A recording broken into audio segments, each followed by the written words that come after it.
Good day children. Last week we will see the lesson physics in measurement. Okay, any mechanical quantity can be expressed by the basis of fundamental quantity. அப்படிங்கறத last week பார்த்தோம். அதுக்கப்புறம் what are the 7 fundamental quantities அப்படின்றதையும் last week பார்த்தோம். இப்போ அந்த seven fundamental quantitiesல இருந்து how we will get the derived quantities. What are the derived quantities அப்படிங்கறத பார்க்க போறோம். இப்போ derived quantities and their units. இப்போ physical quantity area அப்படின்னா அதோட எக்ஸ்பிரஷன் எப்படி கண்டுபிடிப்போம்னா length into breadth. அப்ப இதுவும் length மீட்டர், இதுவும் மீட்டர், அதனாலதான் அதோட unit metre square. Last week fundamental குவான்டிட்டில பார்த்தோம் length அப்படின்னா அத மீட்டர்ல மெஷர் பண்ணுவோம், அதோட சிம்பல் வந்து m, ஸ்மால் m அப்படின்னு பார்த்தோம் லாஸ்ட் வீக். இப்போ derived quantity, அப்ப அதுலேருந்து நம்ம லென்த்லேருந்து ஏரியா, வால்யூம் இதெல்லாம் நம்ம டிரைவ் பண்றோம், அதுலேருந்து கொண்டு வருது. ஸோ ஏரியா அப்படின்னா லென்த் இன்ட்டு பிரெட், அதோட யூனிட் மீட்டர் ஸ்கொயர். வால்யூம் பார்த்தீங்கன்னா ஏரியா இன்ட்டு ஹைட். இப்போ ஏரியானா ஆல்ரெடி இங்கே ஏரியாவுக்கு மீட்டர் ஸ்கொயர்டு, அப்போ இதுக்கு மீட்டர் ஸ்கொயர். ஹைட் அப்படின்னா அதுக்கு ஒரு மீட்டர், அப்போ ரெண்டுத்தையும் சேர்த்து தான் மீட்டர் கியூப், அதோட யூனிட் மீட்டர் கியூப். அடுத்தது டென்சிட்டி. டென்சிட்டியை எப்படி கால்குலேட் பண்ணா மாஸ் பை வேல்யூம். இப்போ மாஸ் அப்படின்னா லாஸ்ட் வீக் பார்த்தோம் ஃபண்டமெண்டல் குவான்டிட்டியில் மாஸோட யூனிட் கேஜி. இப்போ வால்யூமுக்கு மீட்டர் கியூப்னு கண்டுபிடிச்சிருக்கோம். ஸோ கேஜி பை வால்யூம், அதனால மேலே கொண்டு வரும்போது -3 அப்படின்னு வரும். அப்படி இல்லைன்னா நீங்க or KG by metre cube அப்படின்னு கூட எழுதிக்கலாம். அதே மாதிரி வெலாசிட்டி, பிரஷருக்கான யூனிட்ஸ் இங்க இருக்கு. வெலாசிட்டினா டிஸ்பிளேஸ்மெண்ட் பை டைம், அதோட unit metre per second. Pressure அப்படின்னா ஃபோர்ஸ் பை ஏரியா, அதோட unit newton per metre or pascal அப்படின்னு சொல்லலாம். PA பாஸ்கல் அப்படின்னு சொல்லலாம். இதுதான் வந்து derived quantities. இப்படி நம்ம fundamental quantitiesல இருந்து ஒவ்வொன்றையும் நம்ம derive பண்ணி கொண்டு வரதுனால இது derived quantities அப்படின்னு பேர். அடுத்தது நெக்ஸ்ட் ஃபண்டமெண்டல் யூனிட்ஸ். இப்போ ஃபண்டமெண்டல் யூனிட்ஸ் அப்படின்னு எடுத்துக்கிட்டா லென்த், மாஸ், டைம், டெம்பரேச்சர் இதெல்லாம் தான் ஃபண்டமெண்டல் யூனிட்ஸ் அப்படின்னு நமக்கு தெரியும். இப்போ இதுல ஃபண்டமெண்டல் யூனிட்ஸ்ல ஃபர்ஸ்ட் ஒன் லென்த். லென்த் அப்படின்னா அதோட definition it is the extent of something between 2 points. அப்ப சம்திங் பிட்வீன் 2 பாயிண்ட்ஸ், இது ஒரு பாயிண்ட், இது ஒரு பாயிண்ட். அப்ப இது ரெண்டுத்துக்கும் இடையில இருக்கிற அந்த எக்ஸ்டென்ஷனை தான் நம்ம லென்த் அப்படின்னு சொல்றோம். So it is the extent of something between 2 points, that is length. SI unit of length is metre. Already you know the SI unit of length is meter. The next 1 meter அப்படிங்கிறது how much? 1 meter is the distance traveled by light through vacuum.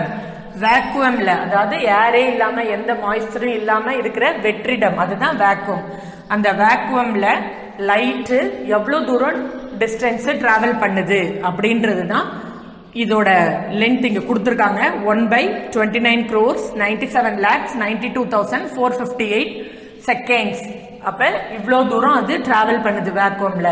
இதுதான் நீ லென்த்தை பத்தி தெரிஞ்சுக்க கூடியது நம்ம லெசன்ல கொடுத்திருக்கிறது. அடுத்தது பாத்தீங்கன்னா to measure very large distances. Very large distances measure பண்றதுக்கு 3 டைப்ஸ் கொடுத்திருக்காங்க. First one astronomical units, second one light year, third one parsec. Very large distances. இப்ப இந்த லென்த் அப்படின்னா நம்ம இதை வந்து கிலோமீட்டர், மீட்டர், சென்டிமீட்டர், மில்லிமீட்டர்னு ஸ்மாலர் யூனிட்ஸ் தான் நமக்கு தெரியும். இப்ப வெரி லார்ஜ் டிஸ்டன்சஸ் அப்படின்றத எப்படி நம்ம மெஷர் பண்ணுவோம் அப்படின்னா we have to use these 3 types. first one astronomical unit, second one light year, third one parsec. இப்ப இது ஒண்ணு பத்தி நம்ம எலாபரேட்டா பார்க்க போறோம். அதுல first one astronomical unit. astronomical unit அப்படின்னா என்ன அப்படின்னா it is the mean distance of the center of the sun from the center of the earth. அப்ப center of the sunனுக்கும் center of the earthக்கும் இடையில இருக்கிற distance தான் நம்ம astronomical units அப்படின்னு சொல்றோம். இதுதான் வந்து சன்னு வச்சுக்கோங்க, அதோட சென்டருக்கும் இது எர்த் அதோட சென்டருக்கும், ரெண்டு சென்டருக்கும் இடையில இருக்கிற டிஸ்டன்ஸ் தான் 1 astronomical unit அப்படின்னு சொல்றோம். Have it clear? Astronomical units means it is the mean distance of center of the sun from the center of the earth, that is astronomical units. அப்ப 1 astronomical units அதோட value பாத்தீங்கன்னா 1.496 into 10 power 11 metre. அத மீட்டர்ல நம்ம சொல்லணும், astronomical unit நமக்கு தெரிஞ்ச மீட்டர்ல நம்ம சொல்லணும் அப்படின்னா அதோட வேல்யூ 1.496 into 10 power 11 மீட்டர். இதுதான் வந்து 1 astronomical unit. அடுத்தது second one light year. first one astronomical unit, second one light year. இப்ப இதோட definition, it is the distance traveled by light in 1 year in vacuum. 1 yearல vacuumல light எவ்வளோ தூரம் travel பண்ணுது, எவ்வளோ டிஸ்டன்ஸை கடந்து போகுது அப்படின்றது தான் நம்ம லைட் இயர் அப்படின்னு சொல்றோம். ஸோ லைட் இயர் அப்படின்னா it is the distance travelled by light. Light எவ்வளோ தூரம் இன் 1 இயர் இன் வேக்குவம். வேக்குவம்ல 1 இயர்ல எவ்வளோ தூரம் லைட்டு கடந்து போகுது அப்படின்றது தான் லைட் இயர். அப்ப 1 light year equal to 9.46 into 10 power 15 metre. மீட்டரா மாத்தினா 9.46 into 10 power 15 மீட்டர் அப்படிங்கிறது தான் 1 லைட் இயரோட வேல்யூ. அடுத்தது third one parsec. It is the unit of distance used to measure astronomical objects outside the solar system. outside the solar system. இப்போ இங்க diagram போட்டிருக்க பாருங்க, இது வந்து சன்னு, அத எர்த் அதோட ஆர்பிட்ல ரிவால்வ் பண்ணுது. அப்ப அவுட் சைடு த சோலார் சிஸ்டத்துல இருக்கிற எந்த ஒரு ஆப்ஜெக்ட்ஸும், கேலக்சிஸ் இருக்கலாம், மெட்டிராய்ட்ஸ், ஆஸ்டிராய்ட்ஸ் அப்படின்லாம் படிச்சிருப்பீங்க, அதுவா இருக்கலாம், இல்ல வேற ஒரு ஸ்டாரா கூட இருக்கலாம். ஸோ நான் இங்க ஒரு நியரஸ்ட் ஸ்டார் அப்படின்னு எழுதியிருக்கேன்.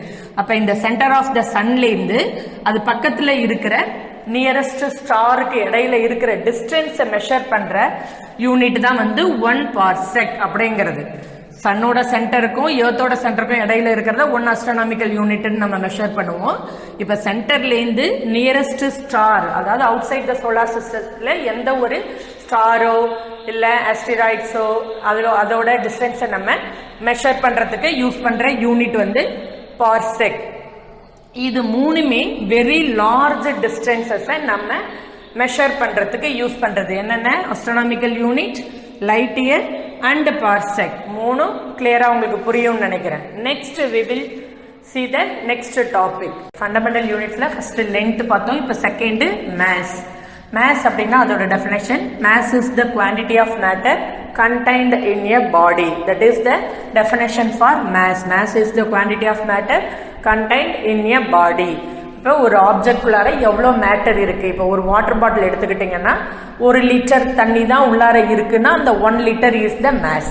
அதுதான் வந்து மேஸுக்கான definition. mass is the quantity of matter contained in a body. SI unit of mass is kilogram. So மேஸை வந்து கிலோகிராம் அப்படின்ற யூனிட்ல மெஷர் பண்ணுவோம். அடுத்த topic time. Time is a measure of duration of events and the intervals between them.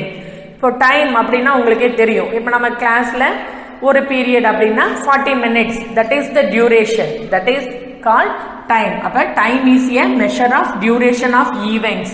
2 ஈவெண்ட்ஸுக்கு நடுவுல எவ்வளோ நேரம், இப்ப கொக்கோ கபடி எல்லாம் விளையாடுறீங்க, இத்தனை நிமிஷத்துக்குள்ளார நீங்க அவுட் பண்ணணும்னு சொல்லி பிடி சார் சொல்லுவாங்க இல்லையா. அப்ப அந்த டியூரேஷன் ஆஃப் ஈவெண்ட்ஸ் அதுதான் நம்ம டைம் அப்படின்னு சொல்றோம்.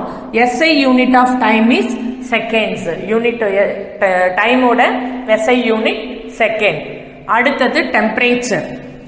டெம்பரேச்சர் அப்படின்னா temperature is the measure of hotness or coldness of a body. ஒரு ஆப்ஜெக்டோட ஹாட்னஸையும் இல்லைன்னா கோல்ட்னஸையும் மெஷர் பண்றது தான் டெம்பரேச்சர். இப்போ டெம்பரேச்சர் அப்படின்னா இப்போ ஃபீவரா இருக்கு நம்ம அப்படின்னா நம்மளோட உடம்பு நார்மல் டெம்பரேச்சரை விட அதிகமாக சுடும். அப்போ தொட்டு பார்த்துட்டு ஃபீவரா இருக்குன்னு சொல்லி டாக்டர்கிட்ட போவோம். அப்போ அது ஹாட்னஸ். அடுத்தது கோல்ட்னஸ் அப்படின்னு பார்த்தீங்கன்னாக்க இப்போ ஐஸ்கிரீம் எல்லாம் சாப்பிட்றீங்க, ஜூஸ் எல்லாம் சாப்பிட்றீங்க சில்லுன்னு, அப்போ அது எவ்வளோ சில்னஸ்ல இருக்கு அப்படிங்கிறதையும் நம்ம தெர்மாமீட்டர் வச்சு மெஷர் பண்ணலாம். அப்போ டெம்பரேச்சர் அப்படின்னா ஹாட்னஸை மட்டும் சொல்றது கிடையாது, கோல்ட்னஸையும் மெஷர் பண்றது. So temperature is the measure of hotness or coldness of a body. SI unit of temperature is kelvin, டெம்பரேச்சரை கெல்வின் அப்படிங்கிற SI யூனிட்டை வச்சு நம்ம மெஷர் பண்ணுவோம். இப்போ இவ்வளவுதான் வந்து இந்த ஃபண்டமெண்டல் குவான்டிட்டிஸ் உங்களுக்கு கொடுத்துருக்கிறதுக்கான definition. Length, mass, time, temperature. Then next we will go to the topic rules and conventions for writing SI units and their symbols. இப்போ யூனிட்ஸ் பார்த்தோம், அதுக்கான சிம்பிள்ஸ் பார்த்தோம். ஃபண்டமெண்டல் யூனிட்ஸ் அதோட சிம்பிள்ஸ் பார்த்தோம். அடுத்தது வந்து டிரைவ்டு யூனிட்ஸும் அதுக்கான சிம்பிள்ஸும் பார்த்தோம்.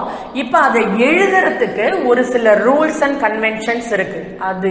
அதை வச்சுதான் நம்ம அந்த யூனிட்ஸையும் சிம்பிள்ஸையும் எழுத முடியும். அப்ப what are the rules and conventions அப்படின்னா, first point, the units named after scientists are not written with a capital initial letter. இப்போ எப்பவுமே வந்து யூனிட்ஸ் எழுதுறது சயின்டிஸ்ட் தான் கண்டுபிடிப்பாங்க, அவங்களோட நேமை வச்சுதான் நம்ம யூனிட்ஸ் எழுதுவோம். அப்ப அந்த மாதிரி எழுதும் பொழுது நேம்டு ஆஃப்டர் சயின்டிஸ்ட் பேருக்கு அப்புறம் நம்ம யூனிட்ஸ் எழுத போறோம் அப்படின்னா are not written with a capital letter. Capital லெட்டர்ல அந்த யூனிட்டை நம்ம எழுத கூடாது. சயின்டிஸ்ட் நேம் பக்கத்துல நம்ம யூனிட் எழுதும் போது கேபிட்டல் லெட்டர்ல எழுதக்கூடாது. அப்ப எக்ஸாம்பிள் பாருங்க, இப்ப நியூட்டன், இது வந்து ஒரு சயின்டிஸ்டோட பேர் தான் நியூட்டன். ஹென்ரிங்கிறதும் சயின்டிஸ்ட் பேரு, ஆம்பர் அப்படிங்கிறது எல்லாமே சயின்டிஸ்ட் பேர். அப்ப அவங்களோட பேரையே நம்ம யூனிட்டா எழுதும் பொழுது இங்க நேமா இருந்தா கூட ஃபர்ஸ்ட் லெட்டர் கேபிட்டல் லெட்டர்ல நம்ம எழுதக்கூடாது. இதுதான் ஃபர்ஸ்ட் ரூல். சயின்டிஸ்ட் நேம் நம்ம எழுதும் பொழுது யூனிட்டா கேபிட்டல் லெட்டர்ல ஸ்டார்ட் பண்ணக்கூடாது, ஸ்மால் லெட்டர் தான் நம்ம யூஸ் பண்ணணும். அடுத்தது second point, the symbols of the units named after scientists should be written by the initial capital letter. இப்போ அடுத்தது என்ன சொல்றாங்கன்னா, the symbols of the units named after scientist. இப்போ சயின்டிஸ்ட் பேரும் நம்ம எழுதாம அவரோட அந்த சிம்பிளை மட்டும் நம்ம யூஸ் பண்றோம்னா we have to use capital letter. இப்ப நியூட்டன் அப்படின்னா வெறும் சிம்பிள் மட்டும் எழுதுறோம் அப்படின்னா நியூட்டன், அதுக்கான ஃபர்ஸ்ட் லெட்டரோட கேபிட்டல் லெட்டர். இப்ப ஏ அப்படின்றது ஆம்பருக்கான ஃபர்ஸ்ட் லெட்டர் கேபிட்டல் லெட்டரா எழுதுறோம். இது second point. Third point, small letters are used as symbols for units not derived from a proper noun. இப்ப பாத்தீங்கன்னா ஸ்மால் லெட்டர்ஸ் தான் சிம்பிள்ஸா நம்ம யூனிட்ஸ்க்கு எழுதுறோம். இப்ப மீட்டர்னு எழுதினாலும் ஸ்மால் லெட்டர்ல தான் ஸ்டார்ட் பண்ணுவோம், அதோட சிம்பிளும் ஸ்மால் லெட்டர்ல தான் எழுதுவோம். கிலோகிராம்னு இப்படி எழுதினாலும் ஸ்மால் லெட்டர்ல தான் எழுதணும், இப்படி எழுதும் போதும் ஸ்மால் லெட்டர்ல தான் எழுதணும். This is the third rule. அடுத்தது fourth rule, no full stop or other punctuation marks should be used within or at the end of the symbols. அதுக்கப்புறம் பாத்தீங்கன்னா ஃபுல் ஸ்டாப்போ வேற எந்த பங்க்சுவேஷன் மார்க், எக்ஸ்க்ளமேட்டரி மார்க்ஸோ, ஓப்பன் கொட்டேஷன், க்ளோஸ்டு கொட்டேஷன், இந்த மாதிரி எந்த பங்க்சுவேஷன் மார்க்ஸுமே சிம்பிள்ஸுக்கு அடுத்தது நம்ம எழுதக்கூடாது. அதுக்கான எக்ஸாம்பிள் 50 மீட்டர் இப்படிதான் எழுதணுமே ஒழிஞ்சு and not as 50 meter அப்படின்னு போட்டு இங்க full stop வைக்க கூடாது. So this is wrong, this one is correct. அப்ப எந்த பங்க்சுவேஷன் மார்க்கோ full stopஓ யூனிட்டுக்கு பக்கத்துல, அதாவது அந்த சிம்பிள்ஸ்க்கு அடுத்தது வரக்கூடாது. அப்ப 50 மீட்டர் இப்படிதான் எழுதணும், மீட்டருக்கு பக்கத்துல இப்படி full stop வைக்க கூடாது. அடுத்த point, the symbols of the units are not expressed in plural form. அடுத்தது பாத்தீங்கன்னா சிம்பிள்ஸ் வந்து ப்ளூரல் ஃபார்ம்ல வராது. அதுக்கு எக்ஸாம்பிள் பாருங்க, 10 kg இப்படிதான் எழுதணுமே ஒழிஞ்சு நாட் as 10 kgs. இப்ப நம்ம ஒண்ணுன்னா சிங்குலர்னும் 2, 3, 4னா ப்ளூரல்னு இங்கிலீஷ்ல நீங்க ரீட் பண்ணிருப்பீங்க. பட் இங்க நம்ம சிம்பிள்ஸ் யூஸ் பண்ணும்பொழுது 10ங்கிறது ப்ளூரலா இருந்தாலும் we have to use singular form. So 10 kgன்னு எழுதணுமே ஒழிஞ்சு not as 10 kgs. அப்ப இந்த s வந்து நம்ம போடக்கூடாது, that is wrong. அடுத்தது last rule, the number and units should be separated by a space. Example 15 kg metre per second. அப்ப இந்த நம்பருக்கும் யூனிட்டுக்கும் நடுவுல ஸ்பேஸ் வரணும், கொஞ்சம் ஸ்பேஸ் விட்டு தான் நம்பருக்கு பக்கத்துல, வேல்யூக்கு பக்கத்துல யூனிட் சிம்பிள்ஸை நம்ம எழுதணும். இதே மாதிரி ஸ்பேஸ் இல்லாம எழுதக்கூடாது. So this is the last rule. So இங்க உங்களுக்கு 6 rules and conventions கொடுத்திருக்கோம். அதுக்கு அடுத்தது இப்போ இது வரைக்கும் இந்த ரூல்ஸ் வரைக்கும் நடத்தின சாப்டர்ல ஒரு 5 கொஸ்டின் ஆன்சர் கொடுத்திருக்கேன். You have to learn and write self test today itself. Okay children, first question, define fundamental quantity. This question is I will taught last week. So first question, define fundamental quantities. Second one, define astronomical unit. Third one, define parsec. Fourth one, define length, mass, time, temperature. அடுத்தது fifth one, write the rules and conventions. This question, this is the fifth question. Write the rules and conventions for writing SI units and their symbols.